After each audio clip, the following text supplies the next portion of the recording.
Estimado, e então, existe uma correlação, o que pensa o brasileiro em termos de vencer, de despertar esse poder do milionário, de ganhar dinheiro, e não só o dinheiro, mas de vencer. O problema é vencer.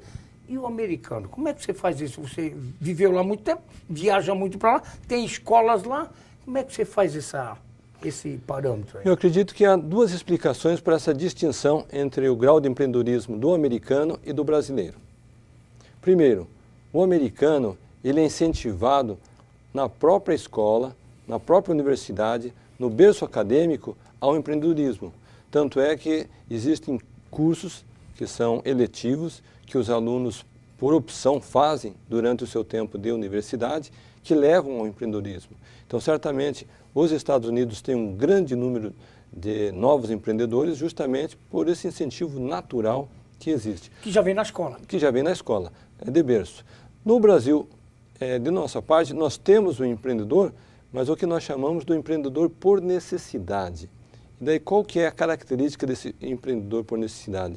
Geralmente é aquele que ele não tinha um recurso suficientemente para investir. Por outro lado, ele tentou uma colocação no mercado, ele não teve um grande sucesso, digamos assim, profissional, e daí ele se viu, entre aspas, forçado ao empreendedorismo. Mas, sendo que ele tinha o espírito empreendedor dentro de si, ele acaba descobrindo esse dom, esse talento, essa capacidade que nem ele sabia que tinha no início. Então, na minha opinião, acho que é essa a grande diferença entre aquele que é preparado e é qualificado e é induzido a empreender e aquele que descobre a sua competência quase como por acidente. Então, vamos dizer assim, o impossível praticamente não existe? Um estudo recente feito por um organismo internacional identificou que o povo brasileiro, por natureza, ele tem um espírito empreendedor. O que precisa, na verdade, é ele buscar uma atividade que atenda uma demanda do mercado. Eu gosto de fazer o seguinte comparativo. Imagine só que eu sou um apaixonado pelo balé russo. Eu tenho uma habilidade, uma competência nessa área.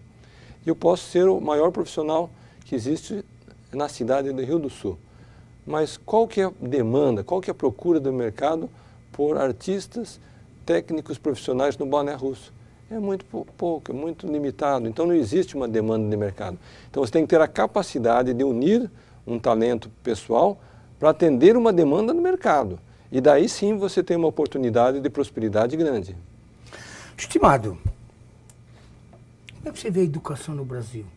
Falamos da educação lá dos Estados Unidos, de berço, já isso faz parte do currículo escolar, coisa que no Brasil é diferente, não faz. Como é que você vê a educação hoje no Brasil? Lamentavelmente, nós sofremos muito no item educação. Os órgãos internacionais, quando avaliam a nossa qualidade de educação, entre os países que são desenvolvidos, nós estamos na posição 57ª posição entre todos os demais países aí. Então, isso demonstra o espaço que existe para a melhoria do nosso próprio sistema. Tanto é que você é testemunha disso, qualquer pai, qualquer mãe, família que tem um pouco mais de recurso, automaticamente vai colocar o filho dele numa escola particular, porque sabe que, infelizmente, o nosso governo peca, deixa a desejar no item educação. E não só no item educação, na saúde, na segurança, infelizmente. E nós estamos vendo aí várias movimentações populares recentes. Eu ia fazer essa pergunta para você. Como é que você viu esses movimentos dessa juventude que está ali nas escolas, muitos deles na UISA? Certamente. Eu acredito que o povo brasileiro amadureceu para a seguinte realidade. Nós somos o país que tem a maior carga tributária do mundo. Se nós formos relacionar os impostos que nós pagamos comparado com os demais países, logo não precisa ser muito inteligente para ver que temos uma carga pesada. Porém, até aí não é o problema. Se nós tivéssemos o pagamento dos impostos e nós tivéssemos o retorno devido, seja na educação, seja na saúde, seja na segurança, na moradia, as pessoas pagariam seus impostos, ainda ficariam satisfeitos por ter esse retorno. Agora, o difícil é você pagar e não ter o retorno. E quando falamos em educação, que você falava que aquele que tem mais recursos, evidente, vai botar o filho numa escola particular, Normalmente vai fazer um cursinho, vai para a Universidade Federal, tem mais condições que aquele que tem menos dinheiro. E eu nunca vi também político, com todo respeito a todos, a gente conhece muitos e tem proximidade com alguns, de amizade e tal, na nossa região, mas eu não vejo político com filho em escola pública. Eu não vejo político com família na fila do SUS esperando um ano para fazer um exame, para fazer uma ultrassom, sei lá, uma mamografia, sei lá o quê. Então, isso é o triste da coisa, é que você não vê essa classe que tinha que trabalhar por nós, porque nós os colocamos lá, eles não fazem o que o brasileiro normalmente faz, que é o ir para a fila do SUS, que é a escola pública, que a maioria tem que botar na escola pública. Uma matéria recente de uma revista de âmbito nacional tinha a seguinte chamada: gostaríamos de ver os nossos governantes usufruir do serviço que eles mesmos oferecem. E é mesmo, né? Gostaríamos de ver isso, né, estimado?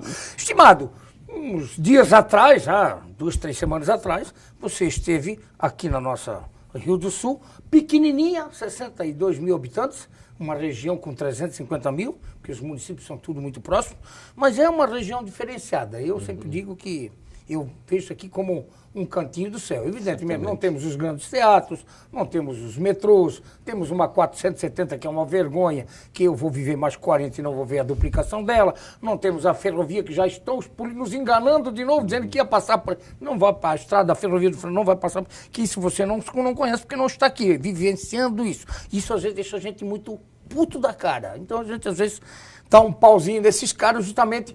Foi aquele movimento que houve nas ruas, e eu venho com uma pergunta em cima disso já, antes de eu ir para os assuntos. Já que estão falando isso, o político só faz agora sob pressão, então? Que foi isso que se notou. Muita coisa aconteceu tão repentinamente depois dos protestos. O que eu acho importante é que o povo brasileiro está dando um recado bem claro, sem qualquer margem para dúvida, da insatisfação popular. E nós já começamos a ver algumas movimentações de ordem estadual, nacional, de que o povo tem que ser mais ouvido, mais consultado, mais respeitado, mais valorizado. Então, eu acho que é importante essa manifestação para indicar claramente o sentimento do povo.